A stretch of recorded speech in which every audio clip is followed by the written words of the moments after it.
and a dentist appointment on a very grand scale.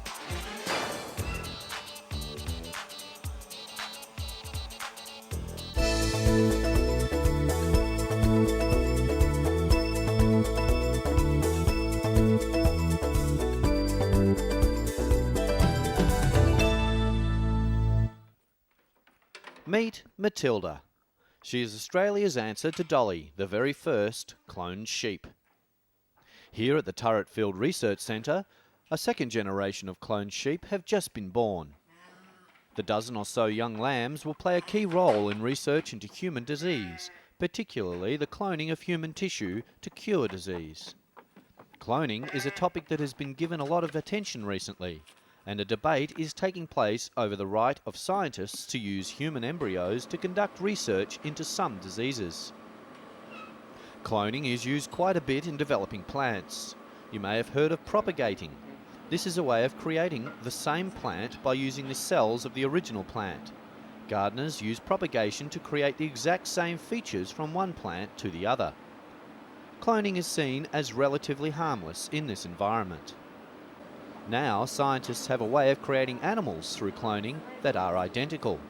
From this, they are able to do tests and research to find cures for human diseases. A team of Australian scientists is preparing to conduct human clinical trials in the United States in about 2 years, using therapeutic cloning of human cells to cure Parkinson's disease. But the research is controversial. It involves using human embryos.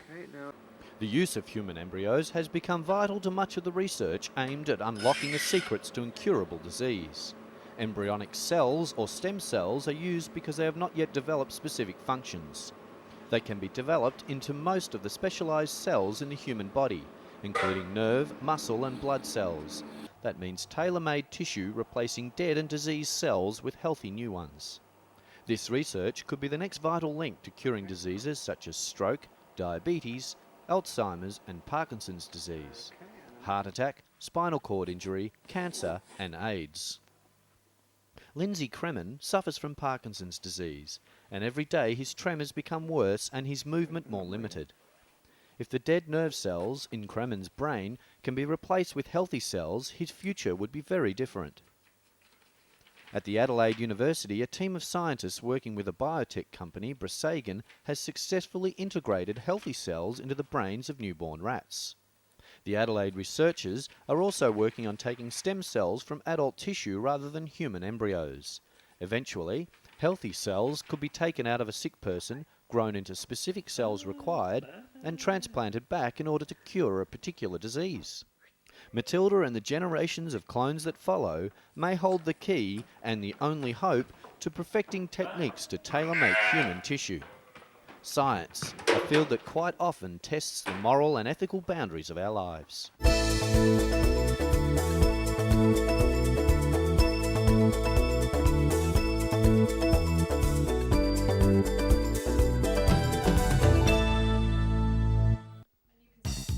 Reflective material looks like a fashion statement from the 80s. However, the use of this material is vast and could also be life-saving. This new retro reflective ink can be added to dyes and paints for use on practically anything that can be coloured.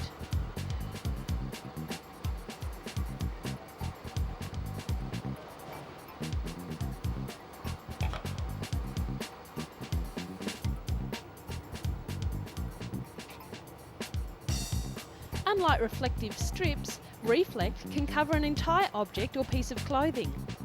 This makes the ink incredibly versatile, and unlike reflective strips, when Reflect is added to the material, it is soft and easily worn.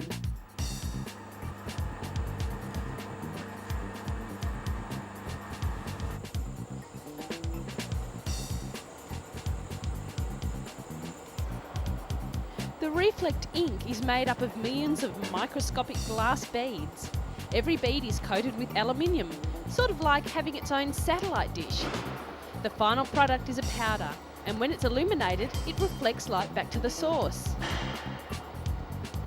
Manufacturers have been using Reflect on products to enhance safety. Items such as your bicycle jacket, jogging suits and even baby pram covers could be illuminated to reduce the risk of twilight accidents. When you're lit up like this warm bundle, there's no chance you won't be seen.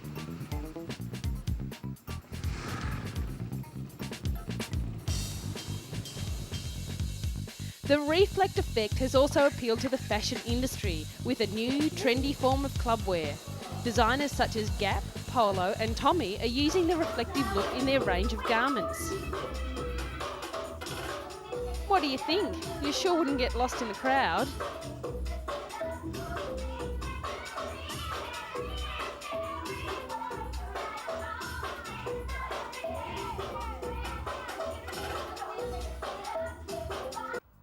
Reflect have offices around the world and producers are eager to use the product. In Taiwan, the Great Bell Printing and Dyeing Company is working on a range of reflective materials for sportswear giants Adidas and Puma.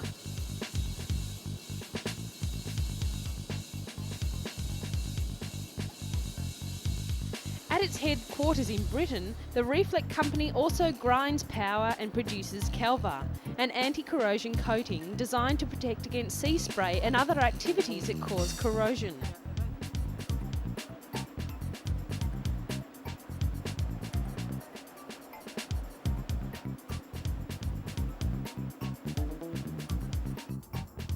They plan to combine the two products to protect and illuminate tunnels, bridges, motorway balustrades, even bicycles and cars. At this rate, it will never be too dark to go outside and play.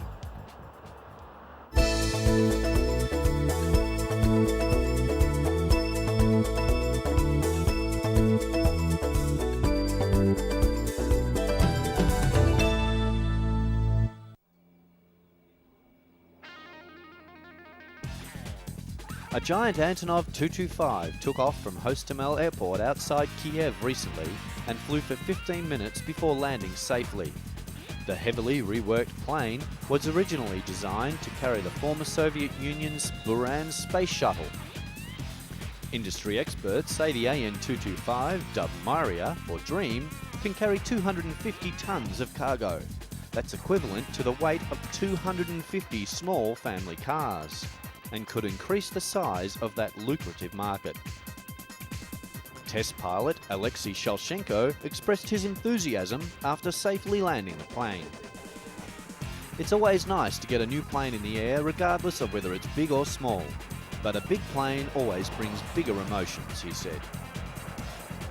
Antonov Airlines, an airline affiliated with the Antonov Design Bureau, has said the Myria could be hauling commercial cargoes by the end of the year.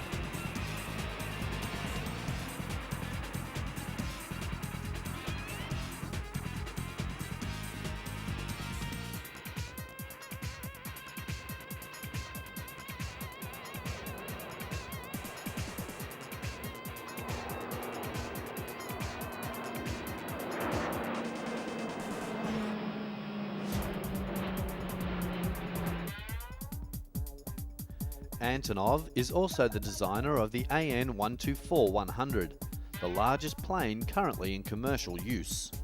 It is a 120-ton capacity freighter known as the Ruslan.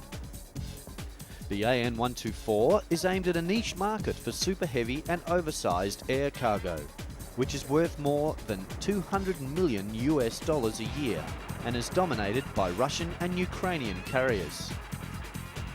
Russia's Volga-Depner Airlines, which controls the lion's share of the super heavy air cargo market, has also said it is interested in cooperating with Antonov to bring the AN-225 into commercial use. The plane, expected to make an appearance in June at the world's largest aviation industry air show at La Baguette in France, was launched in 1988 as part of the former Soviet Union's space program. Just 2 such planes were built, and only one actually flew. The turbo AN-225's wingspan is 88.4 metres, and the plane can carry its maximum cargo for up to 4,500 kilometres at a cruising speed of 800 to 850 kilometres per hour. With a lower payload of 150 tonnes, the range extends to 7,000 kilometres. Cargo can be carried both inside and outside the aeroplane. The attraction was huge and visitors came from far and wide to see this mighty beast take to the air. Keep your head up, it might just be flying your way soon.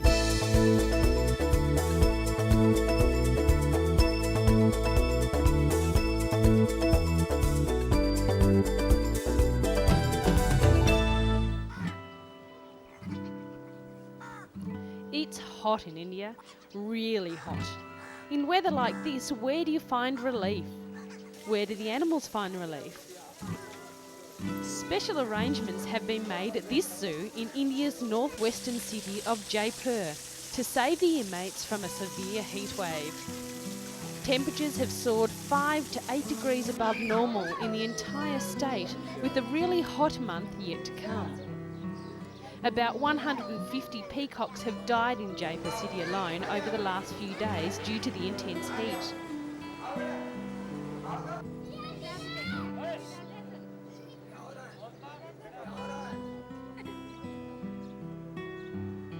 Zoo authorities have been sprinkling water at regular intervals to keep cages cool. Sunshades made of natural reeds have also been installed to protect the animals. The Jaipur Zoo houses tigers, lions, bears and primates and is also home to water birds and one leopard. One of the visitors to the zoo said they'd also been suffering from the heat. A veterinary doctor has also been called in and electrolytes have been added to the drinking water of the animals to protect them from dehydration. Visitors have been flocking to the zoo in an attempt to keep out of their hothouses and find cool shade. Unfortunately, this is not the kind of heat you can find relief from, and boy, don't the animals know that. If you came from a climate that was usually covered in snow, this sort of heat would really take its toll. Zookeepers are paying special attention to the animals and trying to do all they can to relieve the heat and keep the animals as comfortable as possible. This is one zoo where the lions don't have the energy to roar and the monkeys prefer to sleep all day.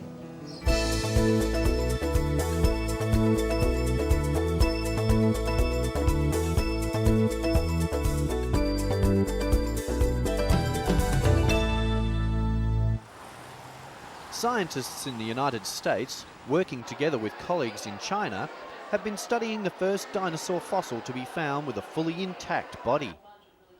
Scientists have identified it as being a dromaeosaur, a dinosaur thought to be the most closely related to birds.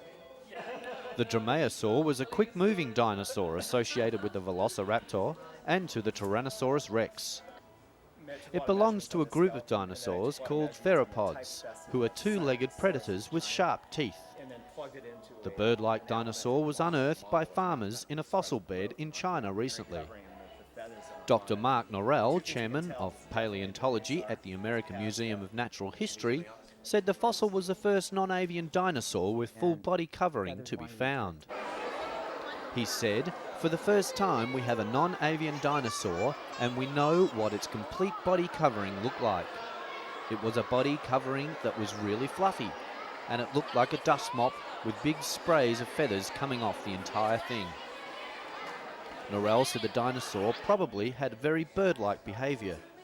He described it as being highly agile, highly active, probably highly intelligent. The dromaeosaur find is the highlight of Norrell's career. He was very happy to see it and thinks it is the most exciting thing that has ever happened in his career as a paleontologist. One of the wonderful things about being a scientist is getting to discover totally awesome things like this.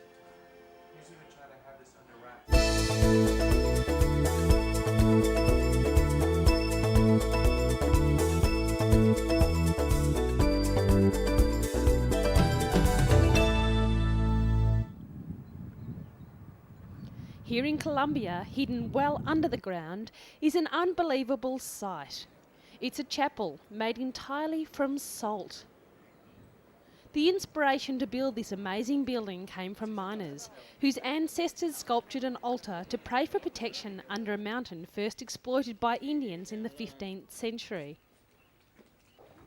The cathedral has been chiselled in caverns 750 metres inside the Zipaquirá mountain, 50 kilometres north of Bogota. A slow, spiralling tunnel, large enough to drive a truck through, winds down past 14 stations of the cross, sculptured simply and powerfully in chambers depicting Christ's crucifixion. Completed in 1995 at a cost of $8 million, the Catholic Cathedral, which hosts occasional weddings and baptisms, draws 200 visitors a year, making it one of the most successful tourist destinations in South America. More than a religious place, it's also a tourist attraction. I suppose many people come here from all over. It's a very beautiful place. The architecture had a great impact on me and the handiwork that has been done here, said one tourist recently visiting the cathedral. At the end of the tunnel there's a chorale gallery. Imagine the acoustics you would get from singing here.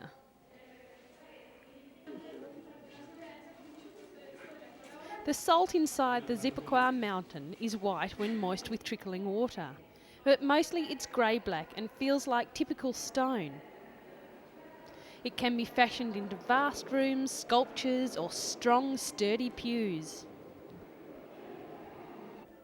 Directed by local architect Jose Maria Gonzalez, more than 100 sculptors and miners laboured for 4 years inside the salt mine, blasting chambers, chiselling rock and smoothing the crystallised salt into a majestic and peaceful place of worship.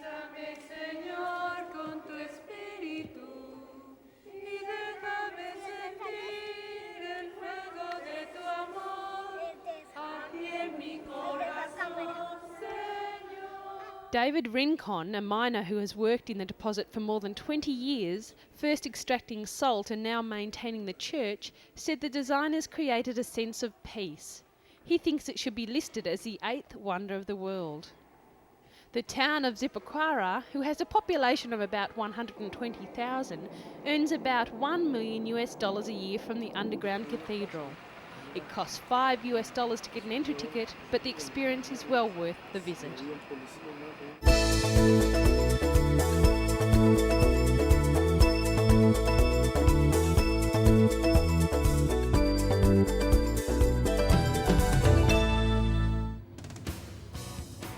Here at the Moscow Zoo, these giant walruses are about to meet their very first dentist. Even carefree wallowing walruses have to go to the dentist. And the walruses at the Moscow Zoo have a special reason for the dentist's visit. With not a care in the world, the deep-sea divers entertain the crowd, while the team from England embarked on a medical masterpiece. The walrus's family name comes from the ancient Greek word meaning one who walks with his teeth.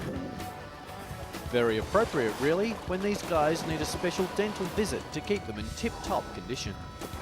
The walrus's tusk is like a modified canine tooth that grow from the upper jaw throughout the walrus's life.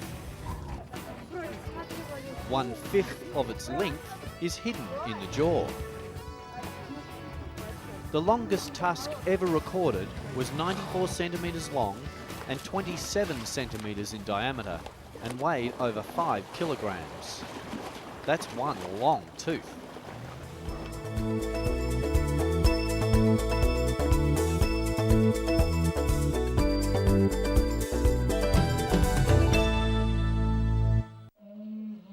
In its natural habitat of the Arctic seas, the walrus uses its tusk to get a grip on the ice when climbing out.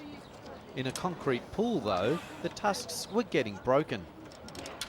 The keepers fear that the walrus's tusks could become seriously infected and may even threaten their lives.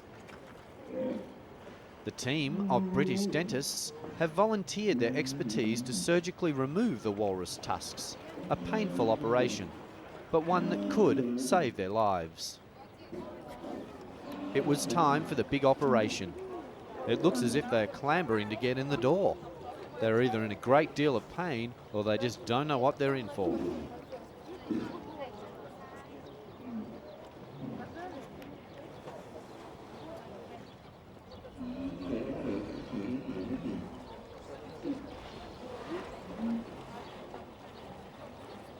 The team, headed by Peter Cortez, specialises in fang and claw patients. But even this operation is unique for them. They had to study the particulars of the walrus's anatomical structure, invent new instruments and think up new methods for removing a tusk.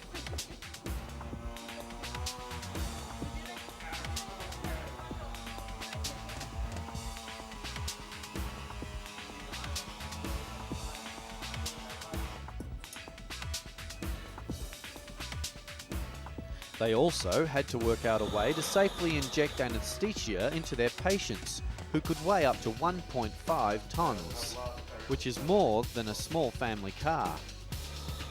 The dental team was unable to keep their first walrus stable under the anaesthetic and decided to treat him at another time.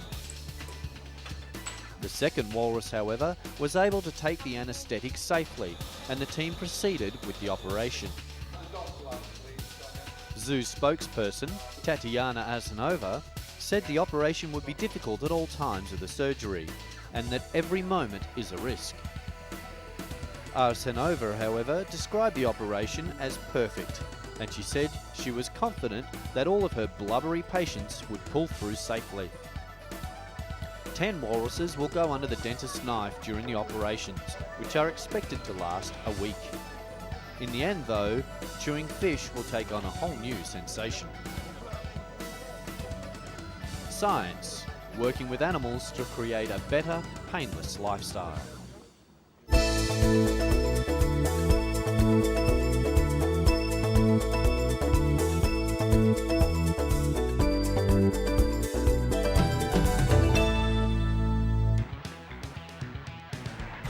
These beautiful, graceful sea turtles are at a great risk of being eaten, not only by other sea animals, but by humans. So an international coalition of sea turtle conservationists, known as Group 100, has been set up. They say that sea turtles, which are native to the Gulf area, run the risk of extinction due to predatory fishing. The group placed the alert recently because it's traditionally the peak time of year for sea turtles to be eaten in the region.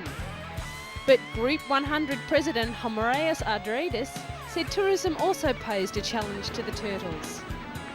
One of the factors leading to the decline of the sea turtle in Mexico is the increased population on the coast. The group has asked for protection and enforcement of environmental laws, which would designate the Baja area as feeding reserve for the sea turtles.